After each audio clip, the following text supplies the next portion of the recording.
today for the City of Hawthorne applicant webinar. We're going to do a quick tech and sound check, and then we'll go ahead and get started.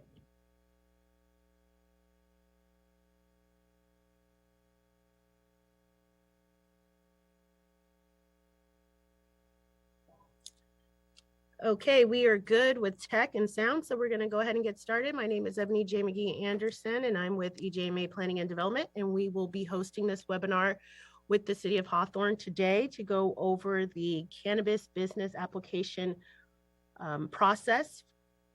We have several items that we'll be going over today, and we'll go through those with you.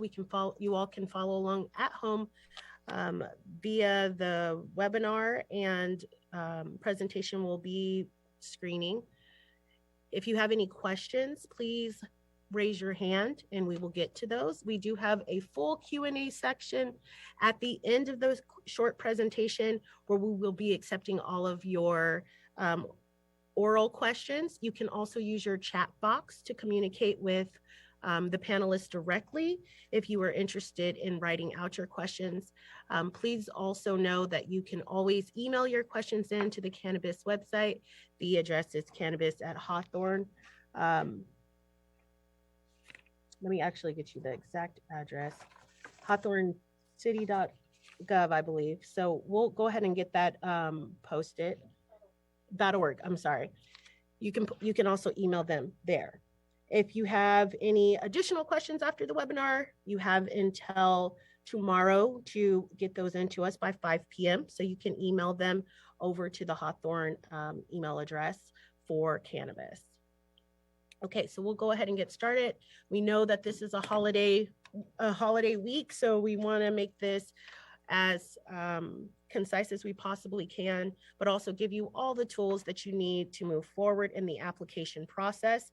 Again, if after this presentation and after the Q&A, you still have additional questions, you can always email them in, and you can find all of that information on the city website.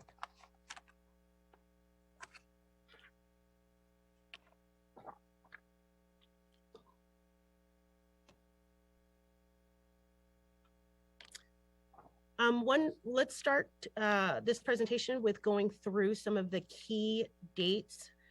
We have a very tight deadline, as you all are aware. Our deadline for submission is December 19th through January 19th. That's 30 days.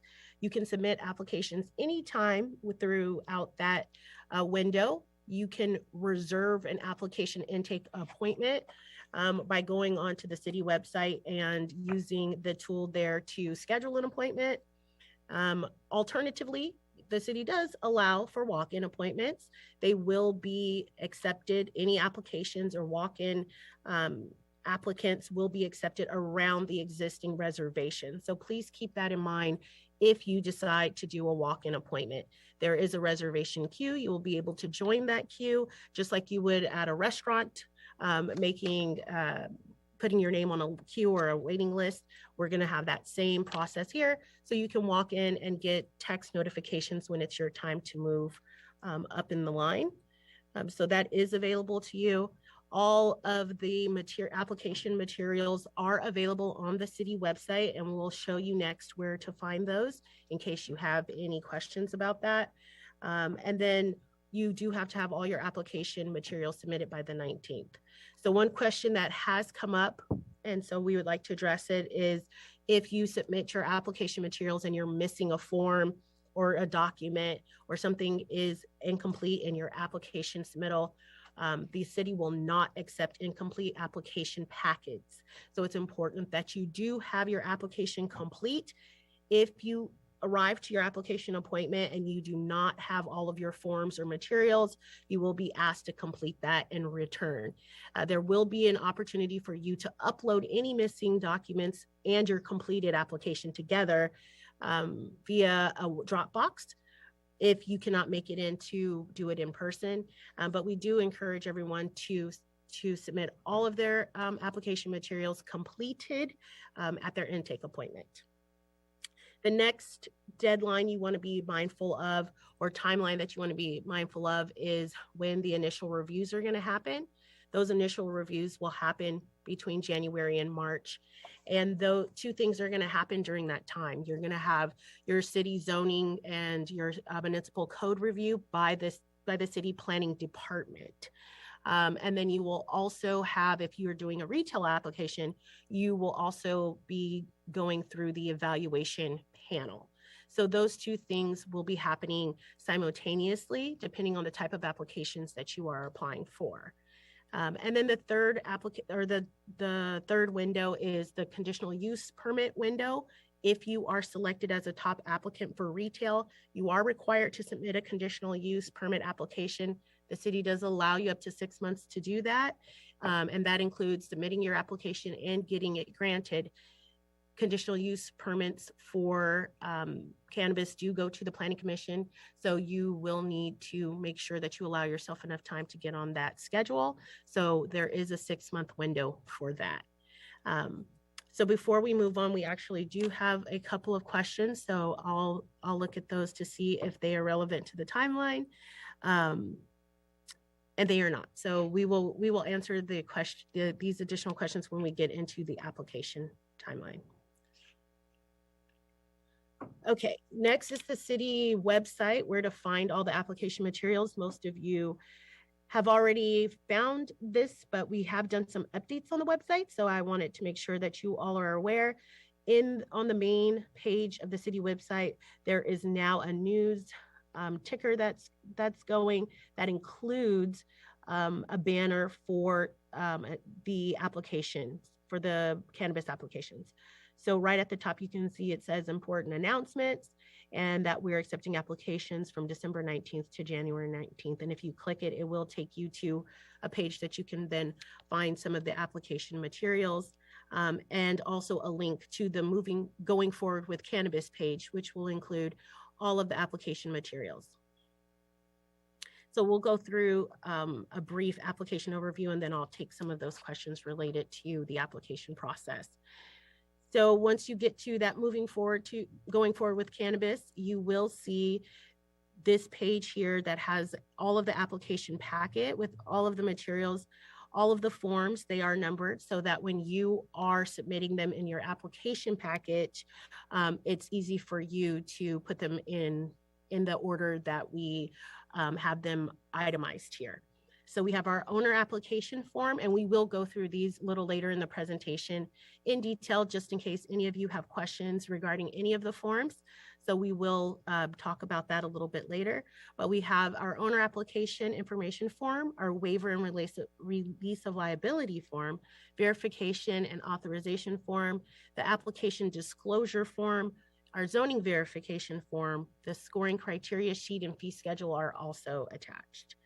And then for a few additional resources, we do have the ordinance posted, the fee resolution, the California Public Records Act exemptions. So sometimes we get questions about what's exempted from being public documents. This handout will help answer some of those questions. And then we do have the draft cannabis zoning ordinance, as well as the buffer zone map. So the map is really important to call out because the city has taken the time to map out the restricted areas throughout the city. So that's one step that an applicant does not need to take to get an independent zoning map done or buffer map done. The city has mapped out all the buffer areas. So the 600 feet around schools, the 150 feet around the sensitive uses. It also identifies the 2 zones in which you can locate the commercial zones and the industrial zones. So that map is really important to take a look at, and we'll get a little bit more into zoning later in the presentation.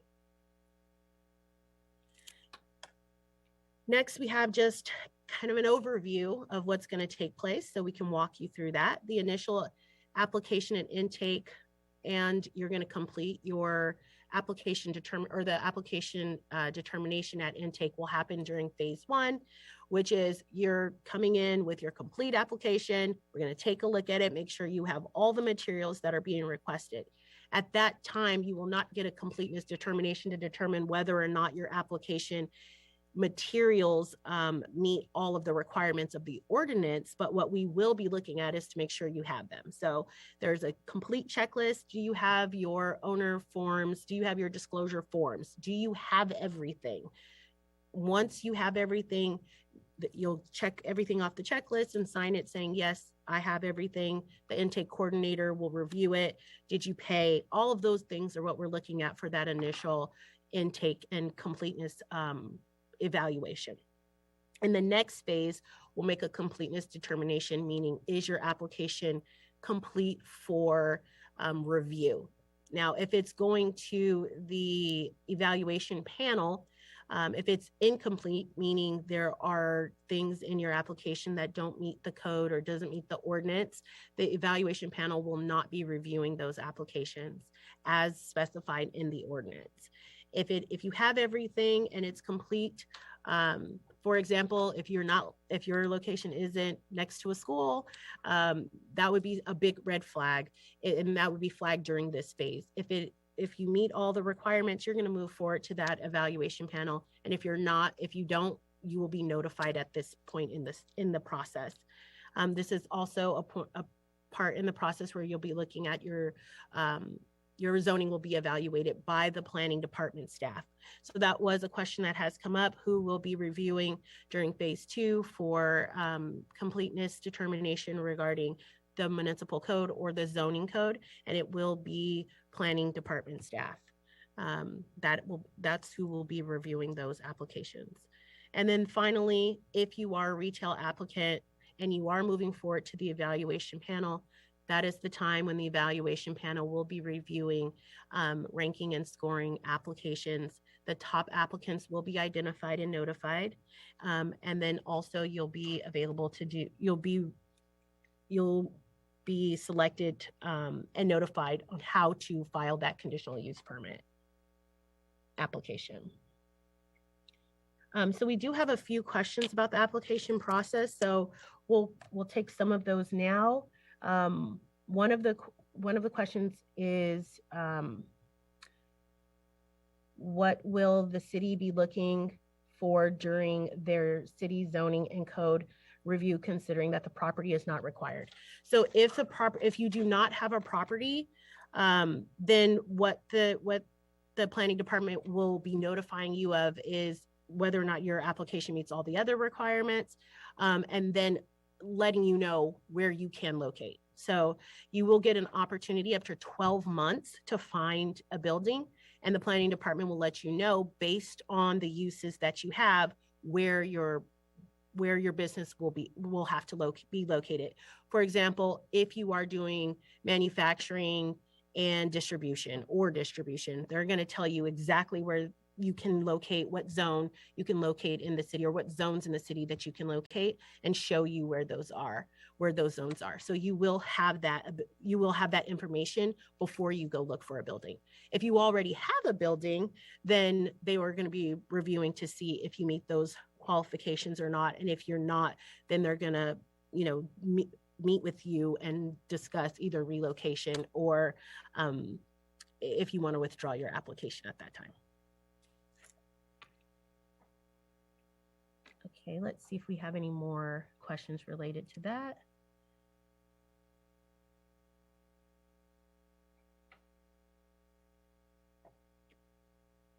Someone asked, why would you disqualify an application in phase 2 for a bad location if the location is not required at this stage? If you have a location, if you have secured a location, everything in your application will be reviewed. If it's for retail, you're going through the evaluation panel, you'll be notified that you do not meet the zoning requirements. If you do not put a location, then at that point in time, as I mentioned before, then you'll be notified that where you can locate. So your entire application will be evaluated if you have a building. If you have a building and you put the address for the building, then that will be part of your application material and part of your package, and it will be reviewed. If you do not want to put your building application, again, this is optional, so you can save that for the third or the later parts of the phase of the application. But just understand that you only have 12 months to find a location. So if you are a retail applicant, you're going to have 6 months from the time that you're selected, because you have to go through the CUP process. So whether or not you provide an address, again, that is optional. You do not need one to apply. But if you do put your address or put a location as part of your application materials, it will be evaluated. So that again, that is completely up to you as an applicant, how you move forward with that. Will the city be looking, what will the city be looking for during the zoning review and code? Okay, we already went through that one. I don't see any more regarding zoning, so we'll move forward with disqualifications. So there's two major ways that we wanted to point out during this presentation that can get applicants disqualified. The first one is the city has adopted an applicant communication strategy, which has been on all of the materials on the city website. We've discussed it, you know, at length during the working group committee meetings and at city council. Applicants are not to discuss anything related to their application or make any communications with city staff directly. And that includes consultants, subcontractors, obviously the evaluation panel, anyone at the city. You cannot discuss your application or have direct communication. All communications need to go through the city designated email address.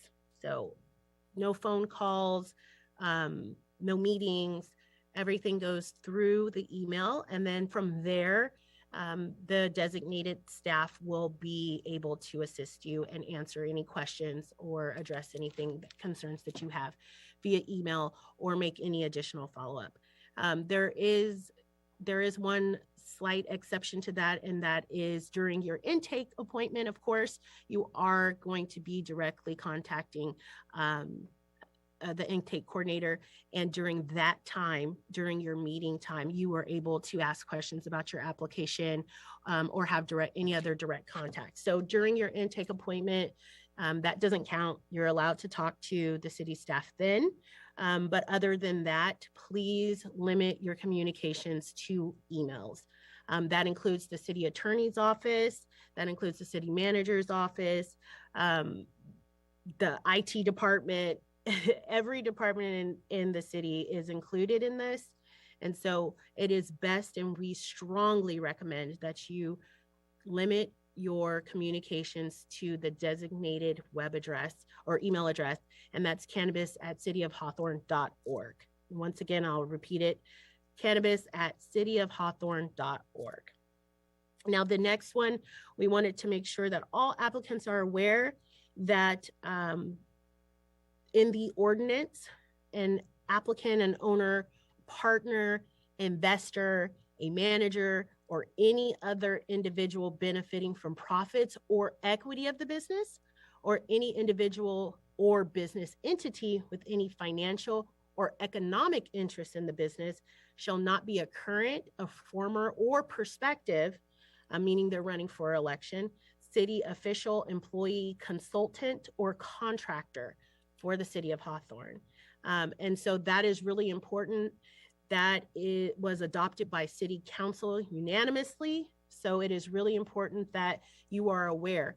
If you are a contractor, a consultant, an employee, or if anybody on your in your management group, investor group, partner, ownership group, any ties directly or indirectly to the business, you will be disqualified. So if you have any questions about that, you can throw them in the chat box and we'll go through those. But it's imperative that you understand that there can be no affiliation with anyone listed in this requirement with your business. Next, we'll go through the scoring criteria in general. We have a business plan, there's a design concept, security plan, experience, and then you're gonna get extra points, 50 points for your overall quality of your application. So the scoring criteria goes into these 5 sections in detail. We won't go through all of them today, but if you have any questions about scoring specifically, you can throw those into the chat box and we'll pull some of those that we haven't previously addressed. On the city web page, there is a frequently asked questions document. It is updated weekly. Typically, you can find the updates on Thursdays or Fridays, but by Friday of every week, you will see the updates and it will include any new questions that came. Please understand that there are hundreds of applicants or potential applicants. And so the city email gets flooded with questions. A lot of them are repetitive. So all of them may not be answered. We will redirect you back to the FAQ. But if you do get a question, or if you do have a question that you don't believe that the FAQ fully answered, you can go ahead and resubmit it. Just be very specific about your questions. It's very helpful if you itemize your questions so that way the answers are clear as we respond to all of them. But again, if you do not see your question fully explained in the FAQ, please feel free to resubmit it and we'll get you the answer if it has not already been addressed. However, if you're asking a question that has been addressed, you might want to take a look at the FAQ because it does get updated weekly. And so someone may have already asked the question that you have. The total score will be 2,000 points. And so 800 would come from your business plan. The business plan includes various things such as an innovative business model, community engagement. The city wants to know about your operations, what it looks like. So you want to be as detailed as you can, but also keeping in mind with that page limit of 50 per activity. So you want to make sure that you are very concise, but also there's a section about community benefits. All of those things are included in your business plan. Now for your design concept, again, this is conceptual. So we do not expect every element in your design concept to be materialized. As we understand, there are varying obstacles to creating your design plan. So we do know that, you know, you may say you want lavender walls and they can end up being periwinkle. We're okay with that. Again, it's conceptual, but your your design concept should include both your exterior and interior design. So keep that in mind. We're looking at what the outside facade of the building is going to look like, as well as what your interior is going to look like. Please also keep in mind for retail, you will have to get a conditional use permit. And once you are going through that conditional use permit, these design concepts become a bit more concrete with your conditions of approval.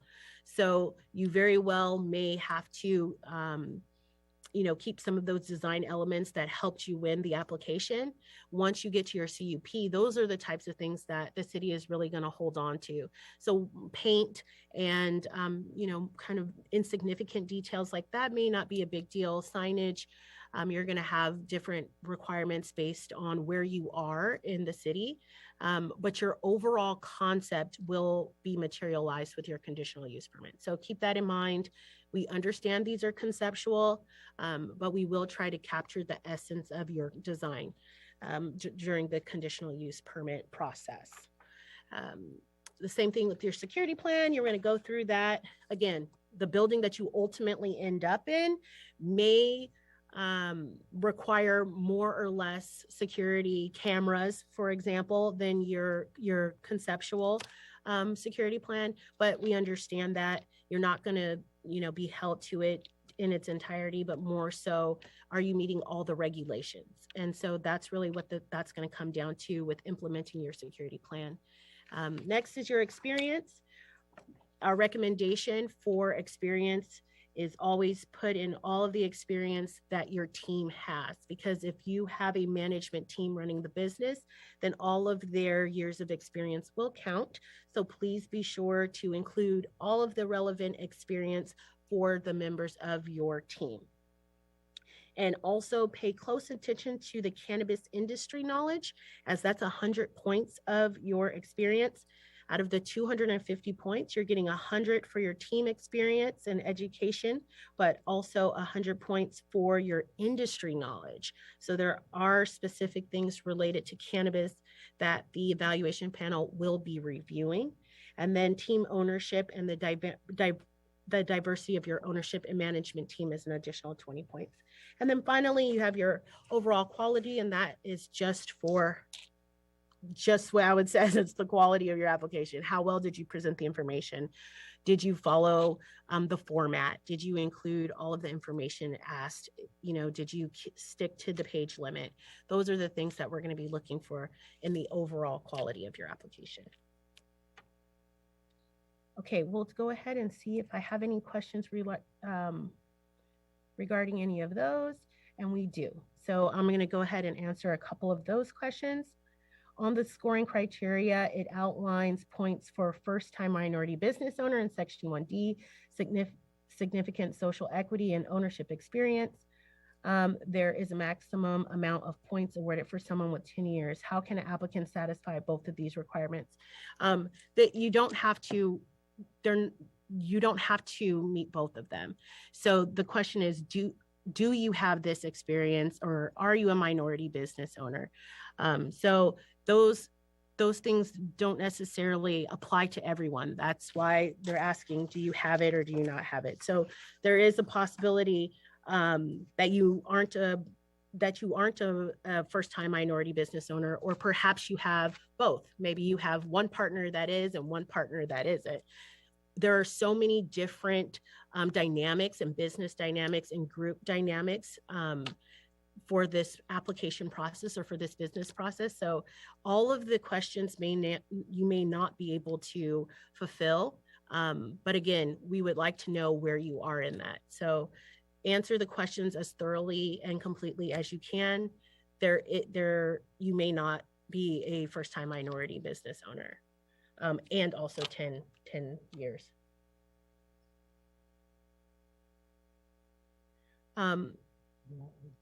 Yeah, go ahead, Tony, if you want to chime in on the medical part. I just wait, hold on. I'm gonna have to, yeah. Whoa, I gotta mute for.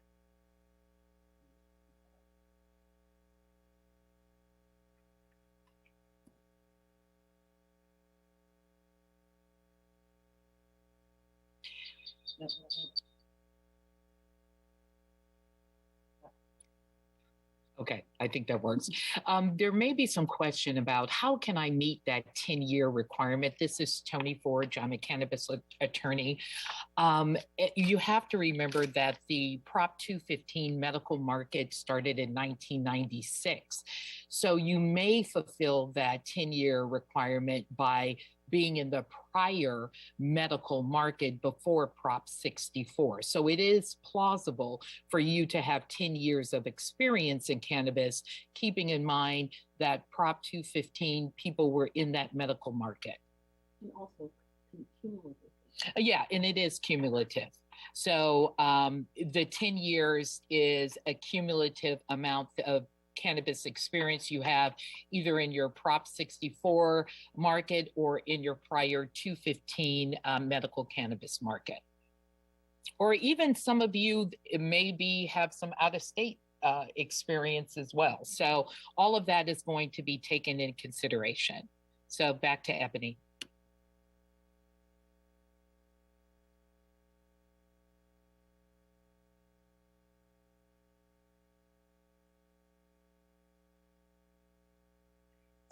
Thanks, Tony.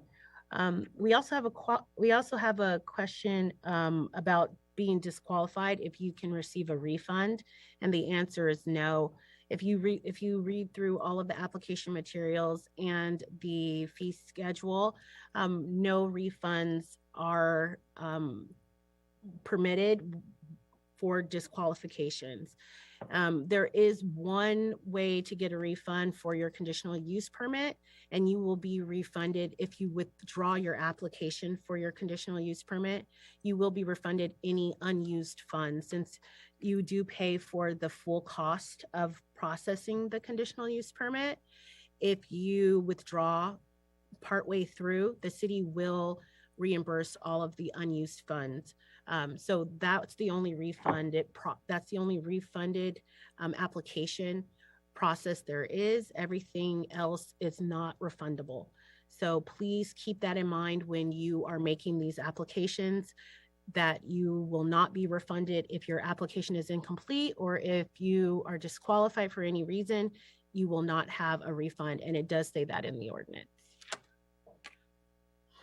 Okay, the next part of the presentation we wanted to just do before we get into the full Q&A is go through the forms with you all. So if you have your forms available, we'll be going through them. We won't have them on the screen, but we will just give you some notes on what to look for on these forms. So we want to make sure that when you are filling out your forms, we've gotten some questions about certain things on the forms that we want to address today to make sure that you all have this information, and it will be on the FAQ sheet if those questions aren't already answered. New ones will be updated by Friday.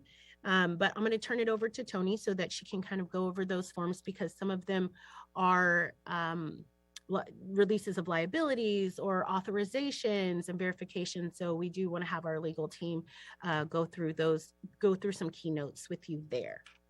So just give us 1 second to transfer the mic.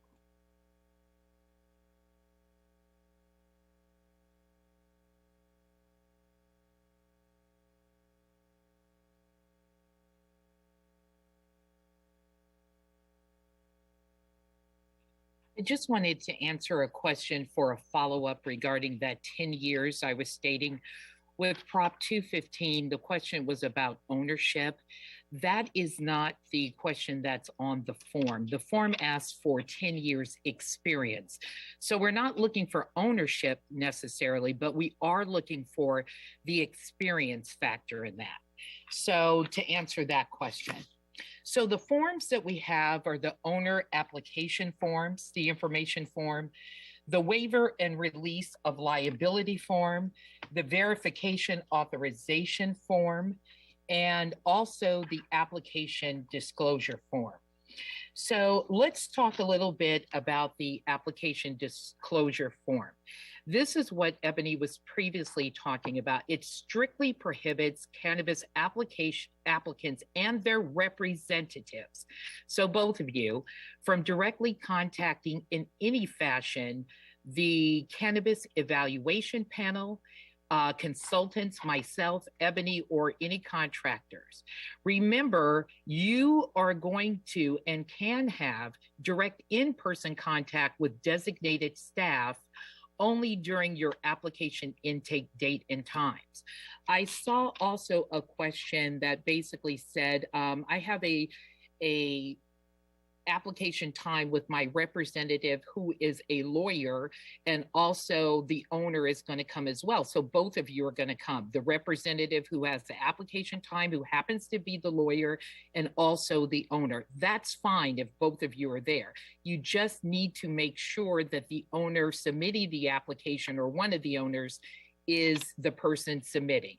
So your representative can be present. Your representative could have made the reservation time. However, with application submission, the owner has to be there, or one of the owners. So back on the disclosure, again, any violation is going to result in dismissal or disqualification. And again, there is not going to be any refund of any of your paid fees. So the next paragraph is pretty important, because now we're talking about city council members. Applicants are allowed to contact city council members, but you all need to be aware that the city council, no city council member is reviewing or scoring any of these screening applications, or they're going to be part of the decision-making process. So again, if you think about reaching out to a city council person in order to get information regarding this entire process, or scoring or evaluation, your efforts are going to be for naught, because they're not involved in this whatsoever. You're going to attest that you're basically going to comply with all the Hawthorne laws. Again, this should be stated, and I want to emphasize any false, misleading, or fraudulent information contained in your application is cause for denial and disqualification. And if you happen to have your business license, and this has happened before in other jurisdictions, and we find out the information is false or incorrect, you're going to have your license suspended or revoked. So that's some of the information that can happen. In terms of the verification authorization, you are basically attesting to and saying that the information in your cannabis business license is true and correct. You're giving the panel and the city of Hawthorne the opportunity and authorizing them to investigate any information in review of your application. I don't want you to think that they're going into any major information about you as individuals or persons, but they just need to verify that the information that you submit in your application is true and correct. You're also agreeing that that the city and its agents can contact your references, previous employers, anything like that. Because remember, the information that you are putting on this application is going to be kind of, for lack of a better term, free game for us or the city, not us, the consultants, I mean us, the city of Hawthorne, in order to gain more information about information stated on your application. So again, the most imperative thing is the information you're giving is true and correct. Know that the city of Hawthorne will and its agents will have the authority to verify any information, and that you're also authorizing any additional information in the review process to be done by a city of Hawthorne individual. In terms of the waiver and release of liability, you are stating that you're knowingly and voluntarily releasing the city of Hawthorne from any rights, claims, causes of action. You're going to indemnify them and hold them harmless. So we're not going to do any further causes of action against them for this application process. Again, the application process is voluntary, and you're going to assume all the risks attached to this process. That is on page 2 of the waiver and release of liability form. And basically, we also are stating again that you're agreeing to release and discharge the city from any claims and causes of action. If you have any problems with understanding this, I suggest you give this release to legal counsel, have them have an opportunity, but it's pretty much straightforward. I just want to make sure everybody signs that document and reads that document clearly. Zoning verification, Ebony, are you going to take this one? And let me switch it to Ebony. Please hold for a brief pause.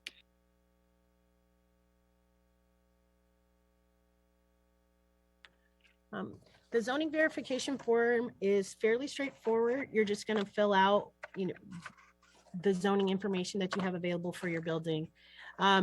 One thing that I want to point out again is the scoring criteria does not include your zoning. So I just want to make that clear because I see another question about it. It's not necessarily one of the things that you're getting disqualified from, but it is important to make sure that you are clear whether or not you have a building. So if you do not have a building, you're not even submitting the zoning form until you do. But if you do, that is something that we are going to look at and let you know if you're in the right area or not. So I just wanted to clarify that. I do want to go over a couple of these questions.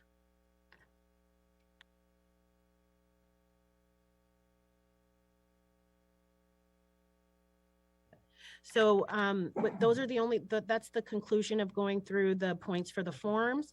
So we'll go through now, we'll open up the Q&A. we do have quite a few questions, and we want to get as many of these questions answered as possible. And again, we will keep these questions and use them to update the FAQ. So if you missed anything, or if the answer just wasn't quite clear, we will be doing a full written answer for all of these, but we'll give our verbal answers to them now, and then you can update. Yes, one of the questions was, when is the deadline to submit questions? And you should submit all of your questions by tomorrow at 5 p.m. to ensure that they are answered by the deadline for the submittal of the application. So we do have quite a few, so we're going to try to get through these so we can get you off and working on your applications and spending time with your family during the holidays. The first one, well, again, I'm going to go through the ones that are not repetitive or ones that we haven't previously answered. So we'll go through those. When evaluating designs, will applicants be held to their proposals? We talked about this already, and it's also in the FAQ. So I'll just briefly say, yes, we are going to be evaluating those, but again, we understand that it's conceptual. We are not asking for your full building plans. We are not evaluating them as if we are the building department. We won't be looking for MEPs. We are just looking for conceptual plans. One question was, how do I have a design concept if I don't have a building? You can get renderings done. You can use a generic floor plan, what you envision your space to look like. You can use some of those conceptual ideas. We want to see colors. We want to see colors and material boards, those types of things to help us give an idea and understanding of what you plan for your space to look like inside and out. And again, lots of architectural and design firms have generic buildings you can kind of use. We understand that it's conceptual in nature.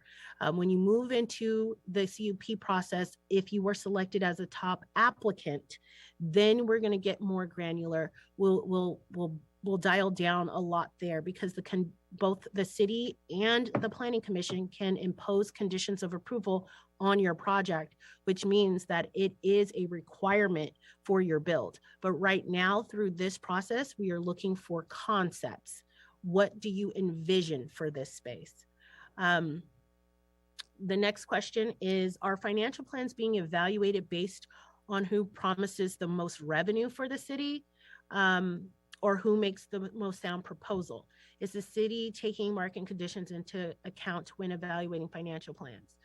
The answer to this is the evaluation criteria does specify what specifically to include in your business plan, including your financials.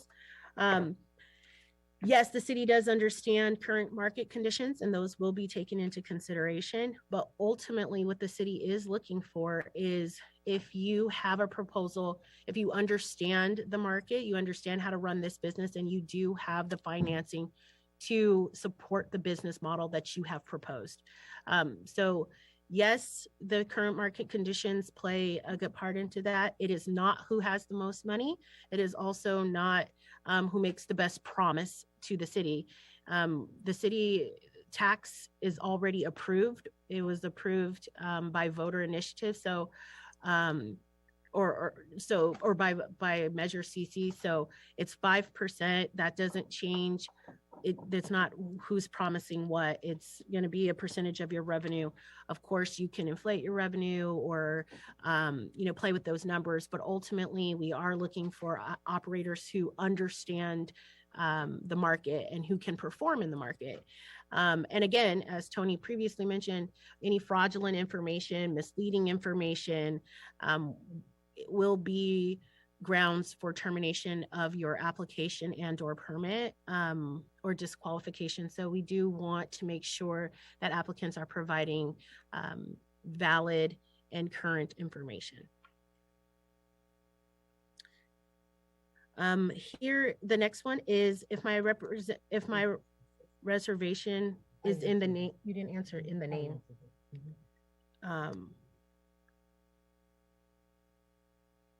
Well, I would like to just read this one out loud.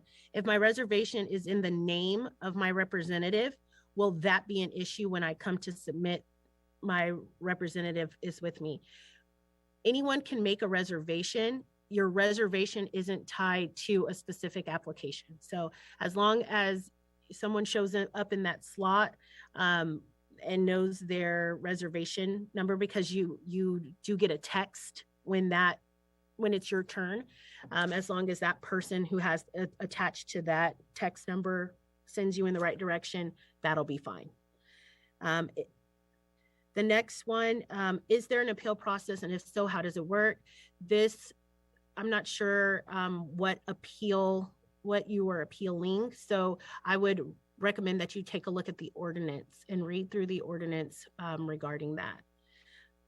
The application itself is not appealable. So that is a no, but you do want to look through the ordinance for further information on that.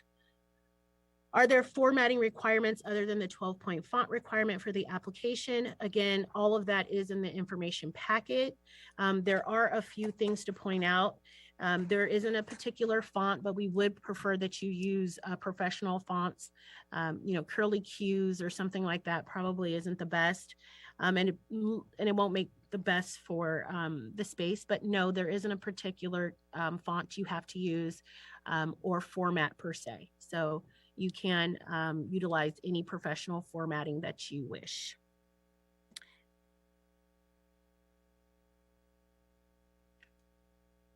And the pages have to be standard size, 8.5 by 11. Is the evaluation panel only scoring storefront retail applications? And if so, who is reviewing the other ones? This is a great question. Yes, the evaluation panel is only looking for storefront retail. If you look at the screening application, it only has points for storefront and delivery. The other applications, there is no cap on those applications, so they will not be scored. They are just reviewed for the standard requirements, ordinance requirements, zoning, those types of things. Again, those applications will be reviewed by the planning department. I would also like to be clear that the consulting team will not be reviewing or scoring applications to move forward with retail. So we won't be part of that process. That process will be handled directly through the city with the 7 designated members of the evaluation panel. So again, please keep all your questions to the city designated email address. We will not be able to answer them directly, and we will also not be scoring the applications.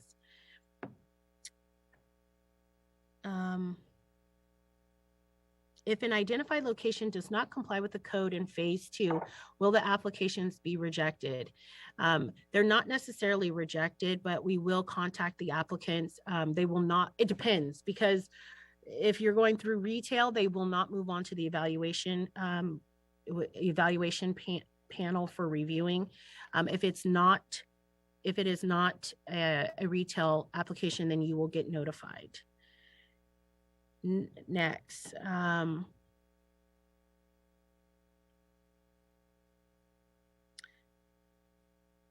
FAQ specifically states that there will be no evaluation for properties. There are no scores and therefore no evaluation. Why are you suggesting it is? I'm not sure what that question is, so we'll move on to the next one. So to clarify, if you submit a location with your app, will you be disqualified if you don't meet the zoning? We already addressed that one, so we'll move through. Can your application, okay, this is a good question. If your location changes after submitting your application, can your application be amended? If you change your location after submitting it, maybe Jacqueline, if you can clarify this, either send a direct message or type another answer. When in the process are you asking? Are you asking after it's already been selected as a top applicant? And also, are you specifying for retail or not retail? So if you can clarify that, I could probably give you some direction on that. Please keep in mind when you're putting in questions, it's really helpful if you tell us if you're retail, if you're discussing retail, or if you're talking about another use, because the process is slightly different in between the two. Yes, Karen, you can receive a copy of the presentation. It will be posted on the website after the webinar. We strongly suggest that all application or all questions be submitted by 12:30 so that you all can get the answers prior to the application deadline. So if you submit a question after 12:30, you may get an answer, but we cannot guarantee that you will get the answer in time for you to edit your application for your appointment. So we are asking to ensure that you get all the information prior to your appointments, that you get them in by the 30th. We have already discussed zoning, so we'll skip over any zoning questions right now and move on to any others that we haven't already addressed.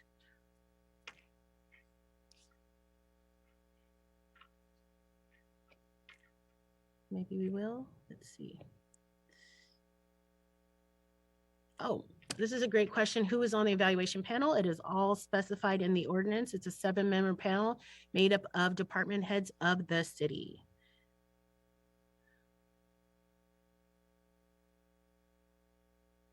Okay. So how do you obtain full points as a minority owner? That's a good question. So how would you obtain full points without a minority owner?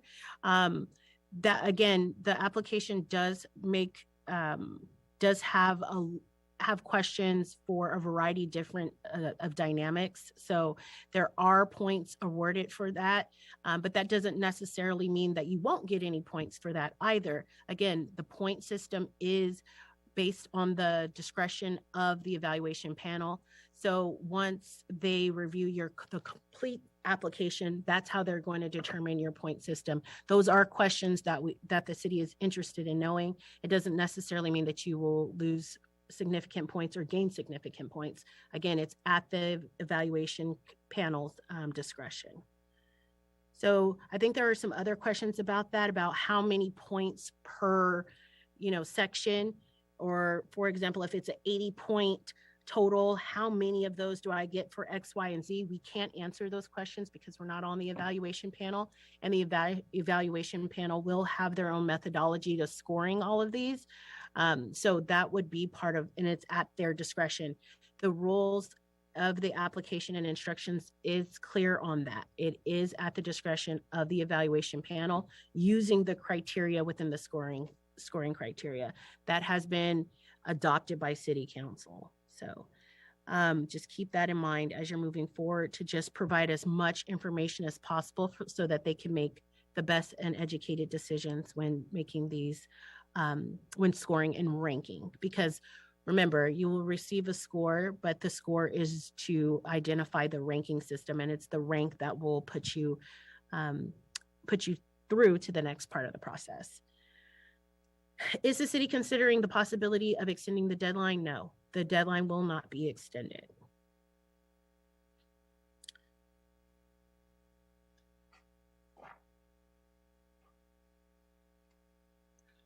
The page limit question, we have asked and answered this, and it is updated on the FAQ sheet as well as the informational, but it is 50 pages per use. And so if you are doing 2 uses, you can have up to 100 pages.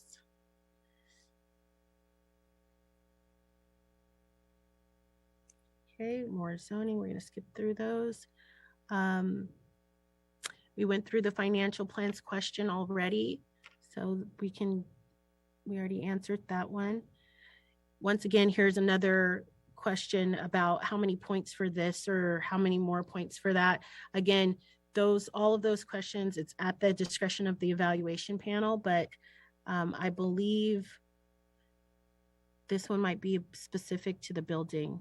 Distributing the same person. Okay. Are there more points given for an applicant who has retail and distribution in the same building versus an applicant who has retail and store in one building and distribution in another building?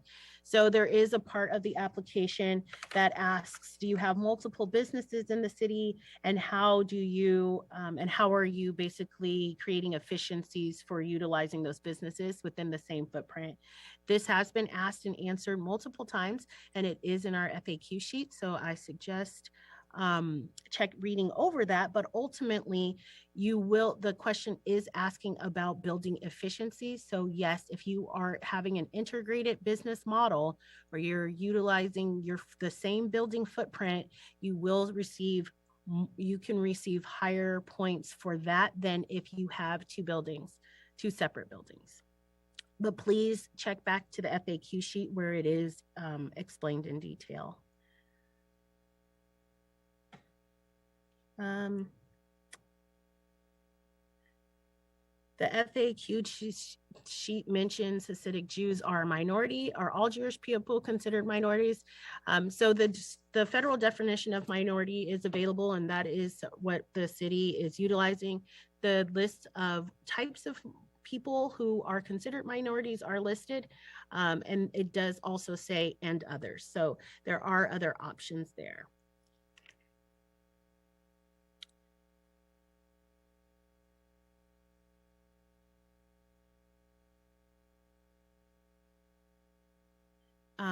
Another question, how would you prove Prop 215 ownership, especially with collectives are not owned by anyone? What we're looking for is experience. I believe this is in relate to the experience question when Tony mentioned Prop 215. Any and all relevant experience, cannabis or otherwise, any and all relevant experience should be listed on your application. Please include all relevant experience. Again, we talked about the appeal process. Please see the ordinance.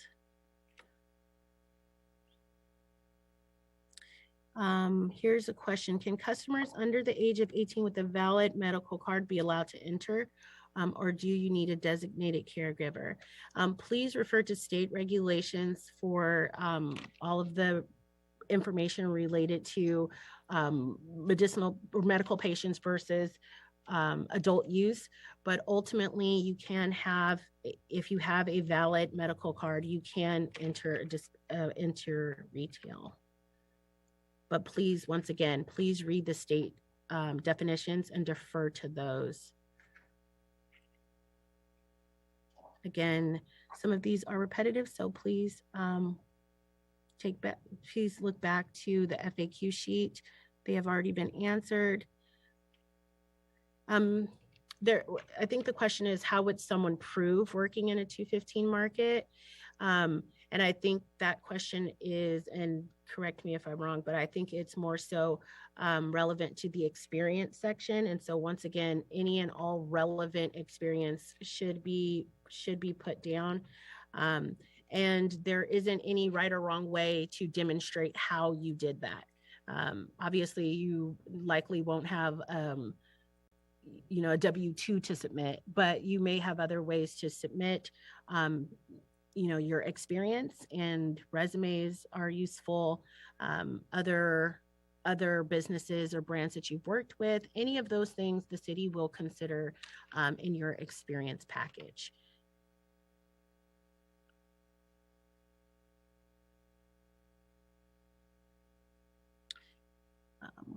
Do you need to submit signed items for each owner identified on the owner and application form?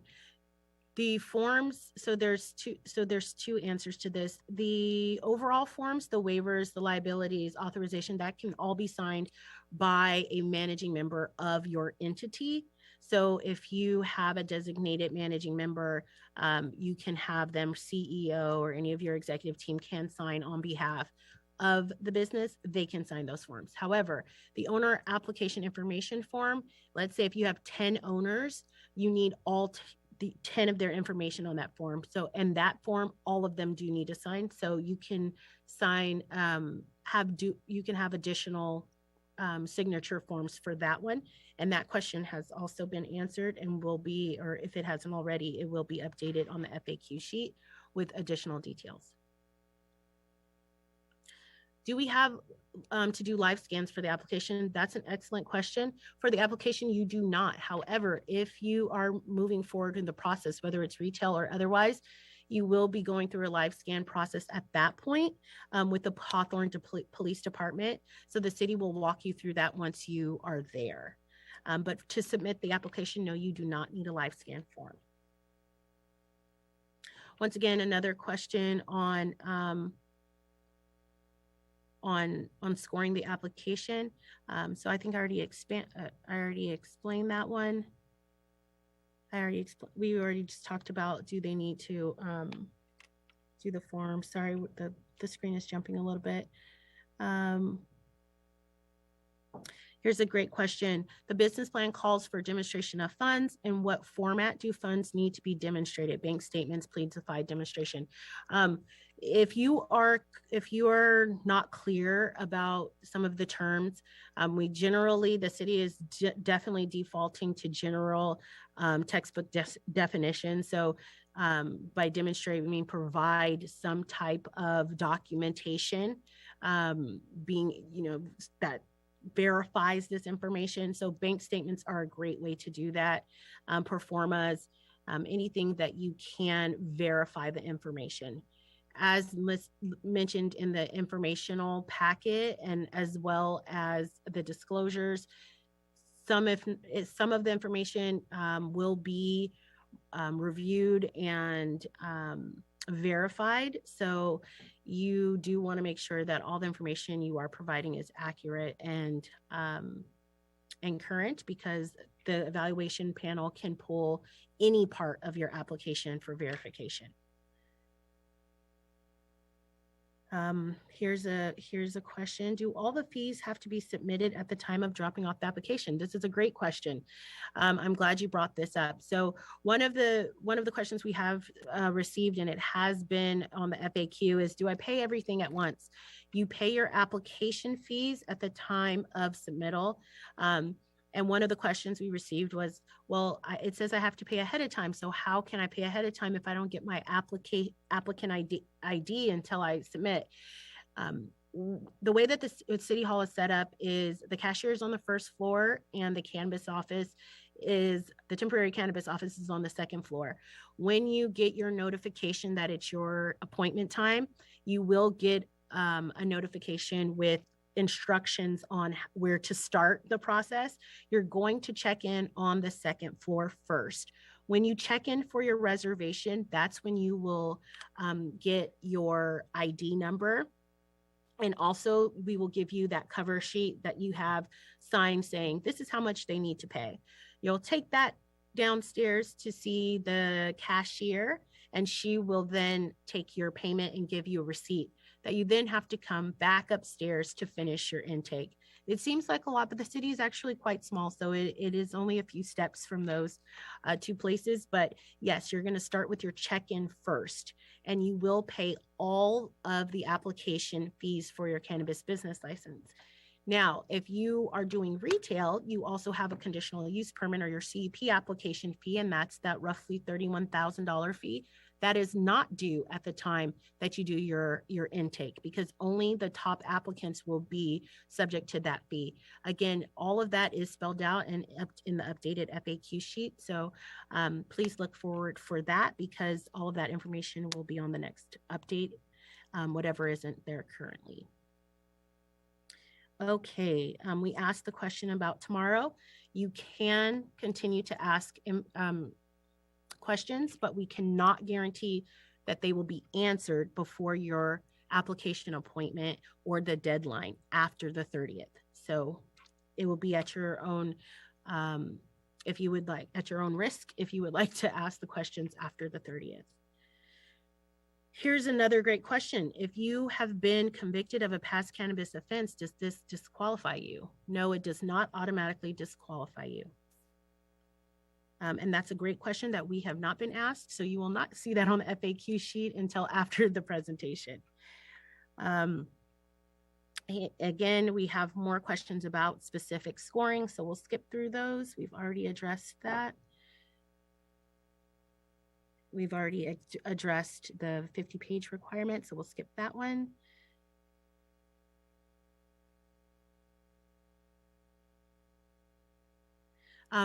again, we talked about this with multiple licenses, and will the city favor those applicants?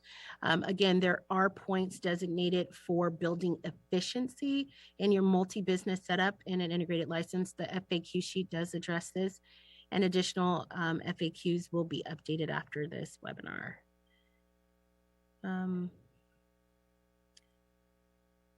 Again, page limit questions have already been answered, so you can check our FAQ sheet for those.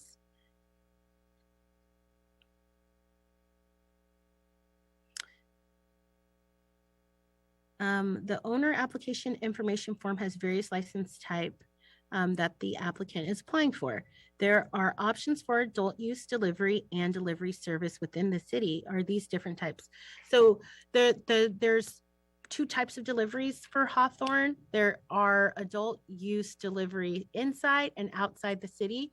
And this is an excellent question so that we can clarify that for some of you who have not participated in the ongoing discussions at the city, at the working group committee, or at city council. The city of Hawthorne requires a business license for all businesses occurring within the city.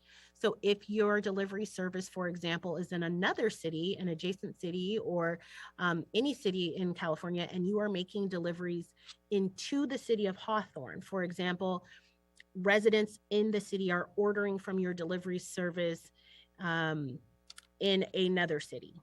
You have to have a business license in the city of Hawthorne to make deliveries in the city of Hawthorne. The city of Los Angeles is the same. So you have to get a business license. That one is less. The application fee is less for that business type. And then your adult use delivery service is your traditional delivery service that's within the city. So those are just the two different types that we have. Inside the city, outside the city, you have to have a delivery license for both, for either, I should say, because if you have a delivery service within the city and you're delivering within the city, you only need your one delivery license. If you have a delivery license from another city, but you want to deliver to Hawthorne, then you need one from Hawthorne as well. So I hope that clears that question up.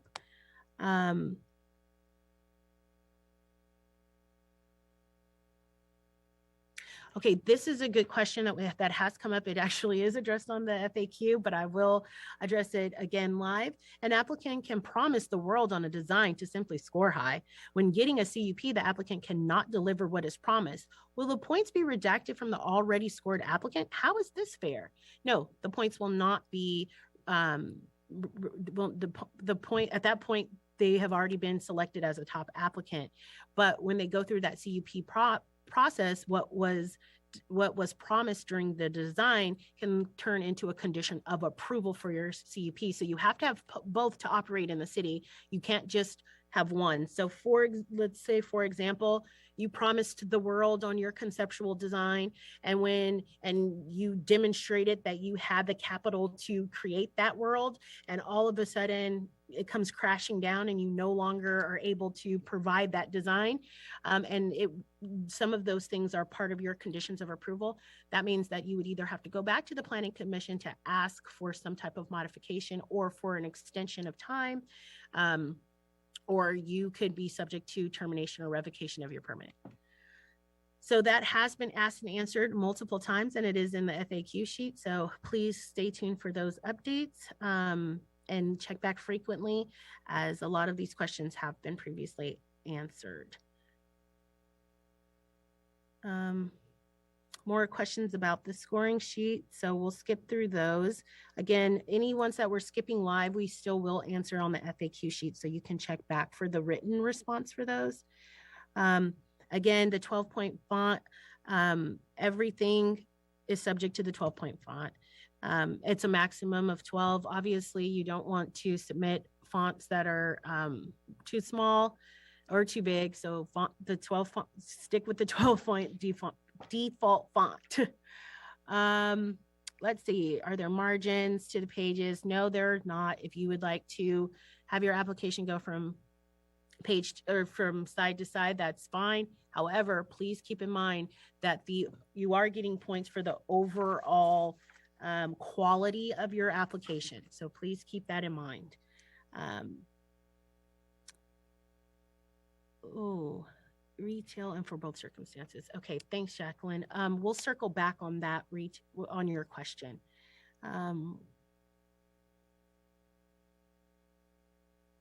we get a zoning verification if we have a current building? That's an excellent question. Can we get a zoning verification if we have a current building prior to the application deadline for retail? That is an excellent question.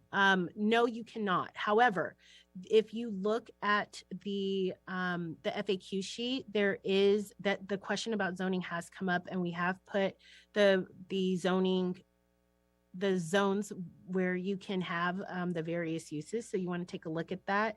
And then also you can talk to you can during your intake meeting talk about your zoning. So you can talk about it then to make sure that you're in the right area.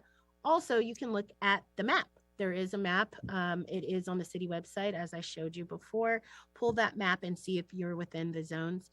They are color coded, so it is really easy for you to figure it out.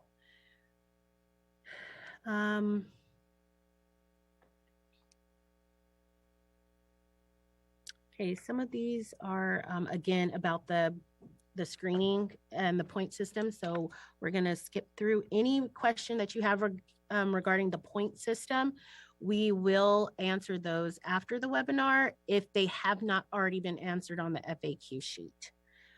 So go ahead, again, please feel free to put them in the chat box or submit them via email, but all of the questions regarding scoring the application, a lot of them have already been answered on the FAQ sheet or here today. We will not be giving you a specific methodology on how the point breakdown will be for the evaluation panel. Again, that will be at the discretion of the evaluation panel. Okay.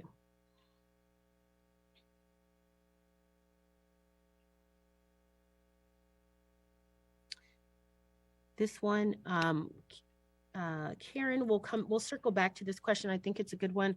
I'm just not I'm gonna have to pull this section. Subsection 1D, community benefits, economic inclusion.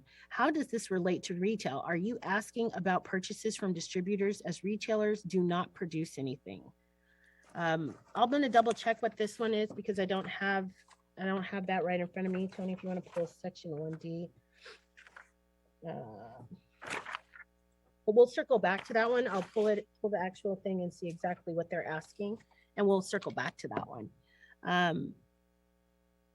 The zoning ordinance, okay, we already talked about zoning, so we'll skip through that one. That's been answered. The question is, do you understand that the winners will be within 5 points of each other? We do not understand that because we are not scoring these. So we have no reason to believe that they'll be within 5, 10, 20, 300 points. What we do understand is that the evaluation panel will be using this evaluation criteria. It's 2,000 points, and based on their own independent review and judgment and discretion, they will be scoring and ranking these applicants. So whether they are within 1 point of each other or 100 points of each other, they will be ranked, and that is how the top applicants will be selected. And if there is any confusion about that or more details needed, you should really take a look at the ordinance because the ordinance spells out exactly how the applicants will be selected. But there is no reason for us to believe that they will be specifically within 5 or 10 points of each other. Let's keep going through some of these. Okay, more about the concept on the plans. Again, conceptual in nature. We've already addressed this, so we'll keep going.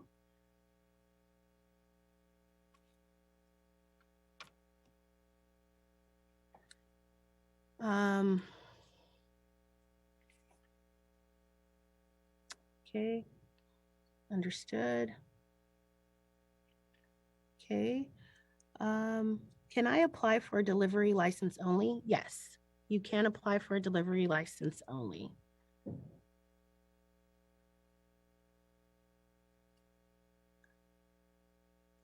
Can you submit a location for retail and not for another use and still get full points? Again, the point system, those kind of questions have been asked and answered. So We'll circle back to those in the written. Oh, here's an excellent question. Will applicants get to make a pitch to the evaluation committee? No, as written in the ordinance, applicants cannot directly communicate with the application panel. The application panel will be comprised of 7 members of the city staff, and you will not be able to have direct contact with them without disqualification of your application. But that was an excellent question.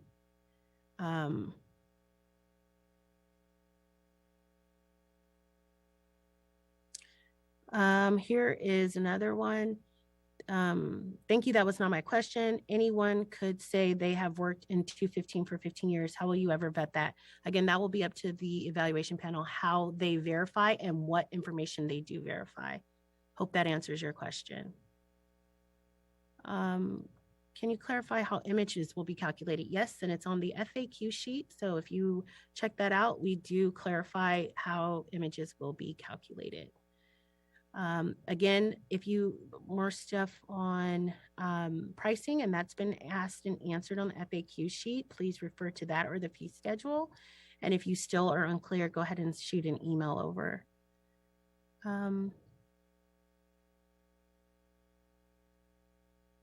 This is a great question. How can an applicant come up with financial I think it's supposed to say projections without a location, not knowing how much rent and expenses will be? Again, this is under your experience section. And so experienced operators will have some idea of real estate costs. Again, it is not our intention to assume that every detail will be perfect from the time that you submit to the time that you start operating.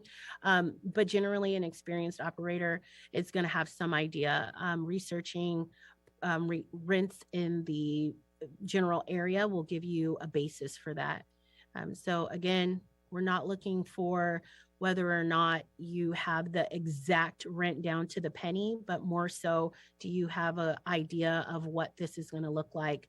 Comps in the area, we suggest pulling some of those to get some of that data, but ultimately you should have a good working understanding of what rents look like and operational costs. Okay, we discussed the definition of minority and also included it on the FAQ sheet. Please refer to that and utilize that as the basis of your understanding for what that is. More on delivery services. I think we asked and answered, or that one I was asked and previously answered. So we'll scroll through that one.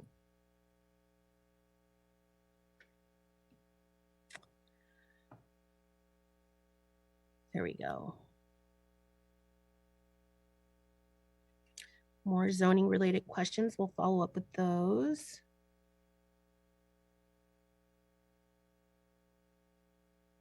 Okay. I'm not sure what that one is asking, so we'll skip and follow up with that one next. Let's move down. Thanks, Vaughn.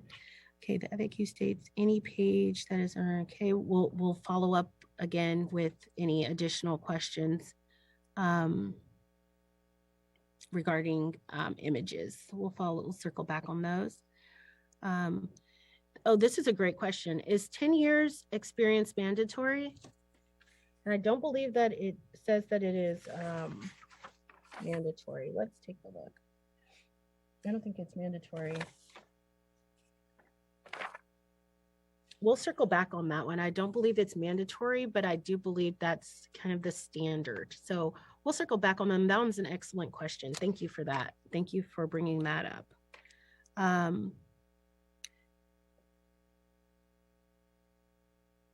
Okay, once again, we have a follow-up. JP asks, how can an applicant come up with financial projections without a location not knowing? How will the review panel verify what's realistic and what's not? That's a great question. And will they be able to verify certain performance? That is an excellent question, and I understand the concern there with, operators being able to, falsify information or inflate profit margins. Again, the panel will be reviewing it. There is a member of the finance, the finance department on the panel. So these types of performance and these types of financial projections are fairly standard. And so there will be some knowledge and experience on this panel that will be able to kind of sort through that information and ask some of those questions that I think are coming up. But again, any falsified information in your application can lead to termination of your application or disqualification. So we do encourage applicants, strongly encourage applicants to submit factual information, current information. We've heard about the market conditions today or tonight, or the concerns around market conditions. The city is aware of those, so please just be as transparent as possible. Really what the city wants to see are operators who can demonstrate that they understand this industry and that they can perform. So make sure that that is the essence of your application, what you're trying to convey. And let's see, I think we are at the end of most of these questions. So we'll be wrapping up here shortly. We've already talked about the minority definitions. And again, there are a list of different ones. So if you are not clear or you don't understand or you have a question about a specific group that may or may not qualify as a minority, please send an email to City Hall asking specifically what you would like to know. If you are asking if a specific group is a minority, please be specific. It is very difficult for us to answer vague questions, so it's easier if you ask exactly what you want to know. Here is another question. In the event that I find a location and I'm not sure if it's in the proper zone, is there any opportunity to have proper channels to confirm the location is legit to move forward with the prospective lease? Yes, and I did mention this again previously. If you check the zoning map, it does show the areas in which you can have locations and also the sensitive uses, because that's very important, especially in a small city like this one, the setbacks. So those buffer zones, you want to take a look at that map. And if you do have any questions, you can submit them to the Hawthorne cannabis email. Another question, how many people on the panel have cannabis experience? Again, the panel is made up of city staff who have been selected and designated by the city manager. So they will all be privy to the ordinance and requirements of the city, as well as all the state requirements. Oh, this is an excellent question. Does each panel review the app individually, or is it reviewed once as a group? Excellent question. And the panel will be reviewing them individually and scoring as a group. So they do have to come to a consensus on the score and rank of the applications as a panel. Okay, and that is all of the questions that we have today. Again, if there are some of the questions that aren't clear, or we weren't clear what you were asking, or if they were very lengthy, we'll respond to all of those in the updated FAQ sheet. So please be sure to take a look at that and review that. It will be available today. So there should be an update this Friday, as well as the following by the following Friday, but we will try to get all of these questions from the webinar that weren't answered verbally. We will get those up to you as soon as possible. But again, please look for the updated FAQ from this week. It will have a lot of questions that we got via email, and then we will also send out the update for the FAQ sheet from the webinar. So if you didn't get your question read out loud, don't worry, you will receive an answer for it. And again, if you need a follow-up, please feel free to email us at the email address, the cannabis email address. All of the questions there will be answered. The PowerPoint will be uploaded sometime after this presentation. City Hall, is closed on I believe the 2nd. So please keep in mind that there is a holiday, but stay tuned. It will get updated. And if again, we want to just strongly encourage everyone to be very specific when they are submitting questions. We understand that this is a timely process. We understand that it requires a lot of resources. We understand all of that, but we do really encourage all the applicants to maintain their professionalism and be respectful to city staff. They too are working during their holiday season to make sure that you all have an opportunity to submit your applications. And we do really appreciate your cooperation with that. And also happy holidays. And if again, please submit all of your questions if they did not get answered today and you still have questions or comments or concerns, please go ahead and email them.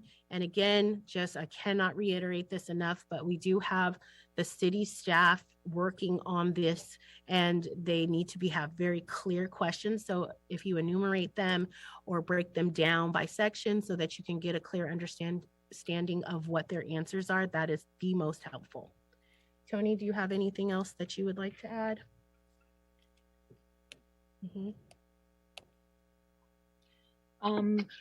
I really want everyone to pay attention to the instructions and information with your business license application. A lot of those formatting questions are there. The release information is all there, the length, the order of information, cover letter. It gives you more of the detailed information that you all are looking for. I'm kind of getting this sense from some of the questions asked. So I just really want you to turn your attention to the instructions and information form and really look at those paragraphs. I think they have a lot of information that's already there. People are asking about refunds. That's going to be in that form as well as look at your ordinance. The ordinance is on the website. That has a lot of information that you are seeking. And so just make sure you pay special attention to those two documents that are going to give you a wealth of information.